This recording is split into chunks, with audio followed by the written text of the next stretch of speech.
മലപ്പുറം അകമ്പാടം മയിലാടിയിൽ കാട്ടാനയുടെ വിളയാട്ടം വാഴയും കവുങ്ങും ഉൾപ്പെടെ ഏക്കർ കണക്കിന് കൃഷി നശിപ്പിച്ചു. ഒരു പ്രതികരണം ലഭ്യമായിട്ടുണ്ട്. ആദ്യം അതിലേക്ക്. ഇത് ആനയെ കൊണ്ട് ഇപ്പോൾ നമുക്ക് ജീവിക്കാൻ പറ്റാത്തൊരിതാണ്. നമ്മൾ രാത്രിയൊക്കെ പണിയൊക്കെ കഴിഞ്ഞ് വരുമ്പോഴത്തേക്കും ഇപ്പോൾ 2-3 പ്രാവശ്യം ഒരു പ്രാവശ്യം ആനയുടെ മുന്നിൽ പെടുകയും ചെയ്തു. ഇപ്പോൾ ഇന്നലെ വെളുപ്പിനെ 3 മണിക്കാണ് കയറിയിട്ട് ഇപ്പോൾ ഈ വാഴയും ഇതെല്ലാം നശിപ്പിച്ചേക്കുന്നത്. ഇങ്ങനെ ആനയെ കൊണ്ട് നമുക്ക് മയിലാടിക്കാർക്ക് ജീവിക്കാൻ പറ്റാത്തൊരവസ്ഥയായിട്ടുണ്ട്. ഇപ്പോൾ കഴിഞ്ഞ ആഴ്ച വന്നിട്ട് ഇപ്പോൾ കയ്യിൽ നിന്ന് പടക്കം പൊട്ടി ചെറിയൊരു പരിക്കോ പറ്റിയിരിക്കുകയോ ചെയ്യണം. ഞാൻ ആനയെ ഓടിച്ചിട്ട് നമുക്ക് ജീവിക്കാൻ പറ്റാത്തൊരവസ്ഥയാണത്. വിപിൻ സി വിജയൻ വിവരങ്ങളുമായി മലപ്പുറത്ത് നിന്ന് ചേരുന്നുണ്ട്. വിപിൻ, കാട്ടാന ശല്യം പതിവാണ് എന്ന പരാതി നാട്ടുകാർ ഉയർത്തുന്നുണ്ട്. വനംവകുപ്പിന്റെ ഭാഗത്ത് നിന്ന് എന്തെങ്കിലും ഇടപെടൽ ഈ നാട്ടുകാരുടെ ആശങ്ക പരിഹരിക്കാൻ ഉതകുന്ന തരത്തിലുണ്ടാകുന്നുണ്ടോ വിപിൻ സി വിജയൻ?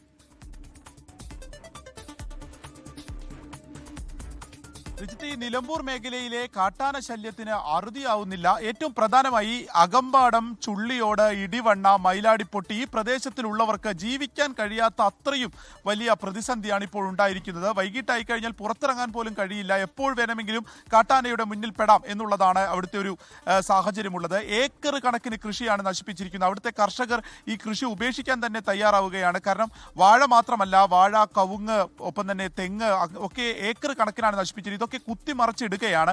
ഇവ കൂട്ടത്തോടെ ഇറങ്ങി ചെയ്യുന്നു എന്നുള്ളതാണ്. ഇപ്പോൾ മയിലാടിപ്പൊട്ടിയിൽ ഇറങ്ങിയത് ചുള്ളിക്കൊമ്പൻ എന്നുള്ള ഒരു ആനയാണെന്നുള്ളതാണ് ഈ നാട്ടുകാർ തന്നെ പറയുന്നത്.